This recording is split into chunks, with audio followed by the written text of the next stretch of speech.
आगे जरा बात एक और खबर की करते हैं और बात जरा सियासत की भी करते हैं, क्योंकि आपको याद होगा कि इसी साल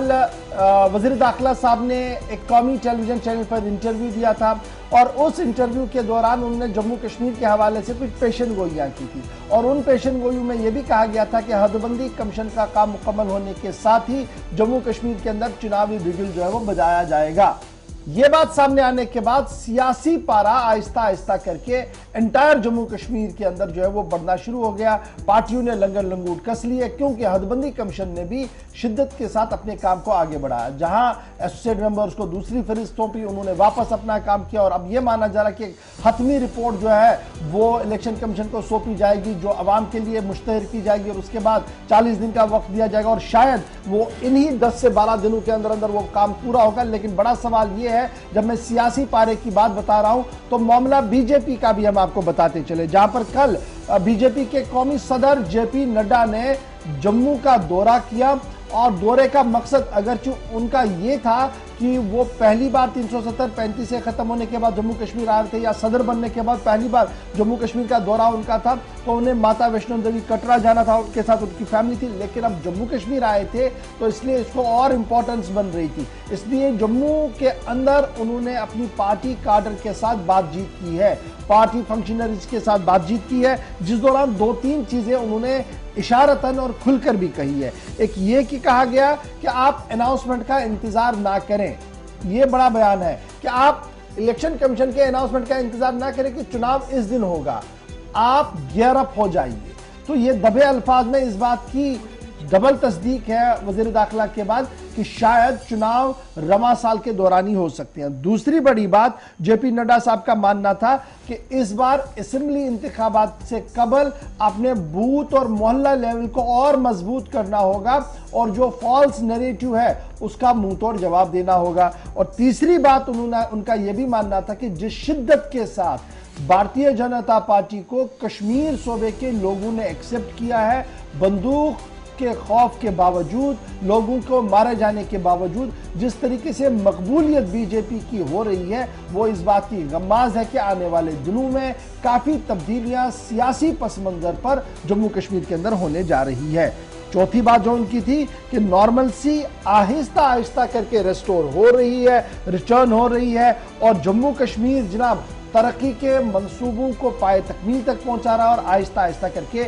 आगे बढ़ रहा। डॉक्टर जितेंद्र सिंह के समेत कई लोग जो थे वो कल पार्टी काडर के साथ थे, तकरीबन 100 के करीब जो सीनियर पार्टी फंक्शनरीज थी उनके साथ कल वो अपनी गुफ्तगू कर रहे थे। लेकिन बीजेपी कोर ग्रुप का इजलास नहीं हो पाया क्योंकि 2 से 3 घंटे डिले जहाज दिल्ली से हुआ जेपी नड्डा साहब का श्रीनगर जम्मू के लिए, जिसकी वजह से ये प्रोग्राम जो है वो कट शॉर्ट होना पड़ा और रात शाम 5-6 बजे तक वो कल इस मीटिंग के अंदर रहे, जिस दौरान उन्होंने पार्टी काडर से भी गुफ्तगू की है। अब जरा इसका बड़े पैमाने पर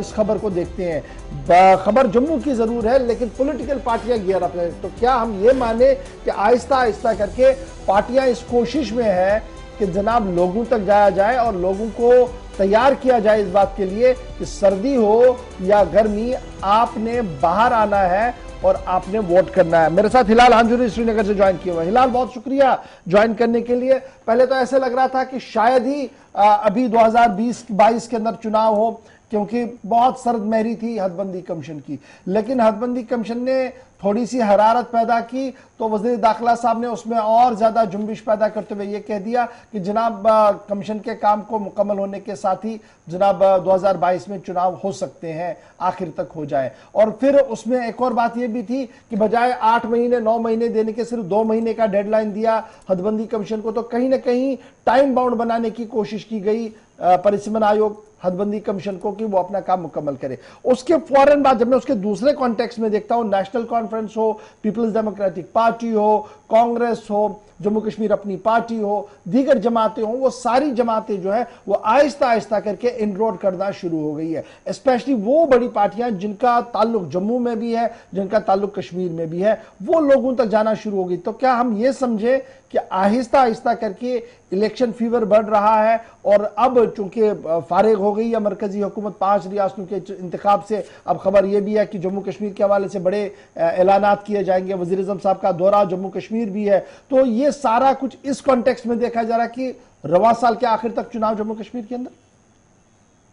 बिल्कुल गौहर, पहले डिलिमिटेशन कमीशन उन्हें सिर्फ 2 माह बढ़ाना और 2 माह के अंदर अंदर उन्हें ये कहना कि आप भी अपनी रिपोर्ट जो है हतमी रिपोर्ट तैयार करें, और उसके साथ साथ दाखिला वजीर की जानिब से एक शॉर्ट नोटिस में उन्होंने ये भी कहा कि जब डिलिमिटेशन कमीशन अपनी हतमी रिपोर्ट देगा तो उसकी 6-8 महीने के बाद ही जम्मू कश्मीर के अंदर इलेक्शन कराए जाएंगे। और उसके बाद कल जेपी नड्डा साहब का जम्मू कश्मीर का दौरा, और जम्मू के दौरे के दौरान पार्टी कार्डर से ये कहना कि आप अनाउंसमेंट का वेट न करें, बल्कि आज से ही अपने कार्डर को गियर अप करिए। कहीं ना कहीं जी नड्डा साहब का ये जो बयान है ये एक फॉर्मल अनाउंसमेंट है। अगर ये हुकूमत का बयान नहीं है तब इससे जम्मू कश्मीर के सियासी हलकों में एक फॉर्मल अनाउंसमेंट तस्वुर की जाती है। सभी पॉलिटिकल पार्टीज की नजरें भी इस पर थी कि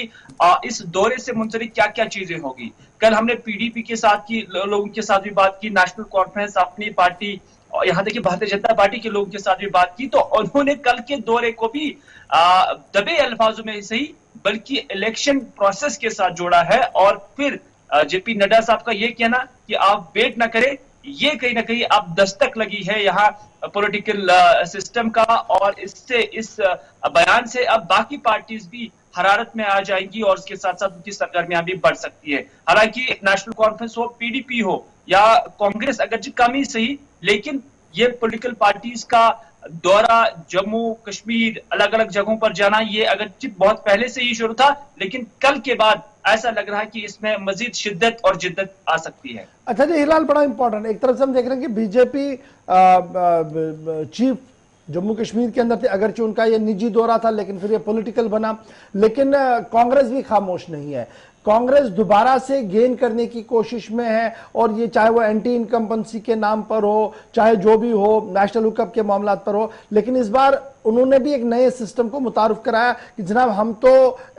जो मेंबरशिप ड्राइव है उसके लिए एक बड़े पैमाने पर काम किया जा रहा है, मोहल्ला और कमेटियां बनाने की बातें हो रही है, लेकिन इस बार अब डिजिटल मेंबरशिप को शुरू किया गया सिर्फ ये परखने के लिए कि क्या वाकई तौर पर कांग्रेस जमीनी सतह पर मजबूत है या नहीं। ये जो नया कॉन्सेप्ट दिया गया है मेंबरशिप का, इसे आप कितना फाल और मुतहरिक मानेंगे? क्योंकि खबर यह भी हमारे पास आ रही है कि मुख्तलिफ सियासी जमातों के अंदर एक आदमी मेंबरशिप लेता था, शायद ही वो नीचे किसी को देता था, वो अपने पैसे देकर खुद ही 10,000 12,000 देकर इससे खलासी कर देता था और 10-12 लोगों के अंदर वो मेंबरशिप कर देता था। लेकिन अब जब ये डिजिटलाइज करने की कोशिश की जा रही है तो क्या हम ये समझे कि कांग्रेस एक नई सोच के साथ उभरना चाहती है और उसका जो टेस्ट है वो जम्मू कश्मीर होगा कि यहां से जरा इसका डिजिटलाइज देखा जाए कि कैसे होगा? मैं समझता हूं कि वक्त के साथ साथ ये चीजें बदलती भी हैं और बदलनी भी चाहिए, क्योंकि जो इससे पहले मेंबरशिप वाला सिस्टम था वो एक बहुत पुराना था और उसमें कुछ कोताही भी रहती थी। और उसमें जब किसी को आप मेंबरशिप के लिए कोई 100 कार्ड देते थे तो वो अपने अपने में ही उसको बांट देते थे या उसको मैनेज करते थे और पार्टी कार्डर के सामने अपना रिपोर्ट कार्ड रखता था। लेकिन जब ये डिजिटलाइज हो गया उससे एक ट्रांसपेरेंसी भी आ गई है, उससे ये भी पता चलता है कि किस शख्स या किस लीडर के पास कितनी साख्त है, उसकी कितनी ताकत है, और उससे ये भी पता चलता है कि एक ट्रांसपेरेंसी रहती है। और वक्त के साथ साथ इन चीजों का अमलाना बहुत जरूरी है, न सिर्फ कांग्रेस पार्टी के लिए बल्कि दीगर पार्टियां भी इस पर सोच विचार कर रही है। हालांकि भारतीय जनता पार्टी ने बहुत पहले से इस हवाले से काम भी किया हुआ है। तो इस तरह से ये चीजें वक्त की जरूरत है और वक्त के साथ साथ ये चीजें बदलनी भी चाहिए। ये आर्ट, ये तरीकाकार, ये सब कुछ जो है by the passage of time बदलती रहती है और कांग्रेस ने इसमें अब अपनी मोहर जो है वो सब कर दी है। बहुत बहुत शुक्रिया हिलाल हमारे साथ ज्वाइन करने के लिए जनाब। वक्त हो गया एक छोटा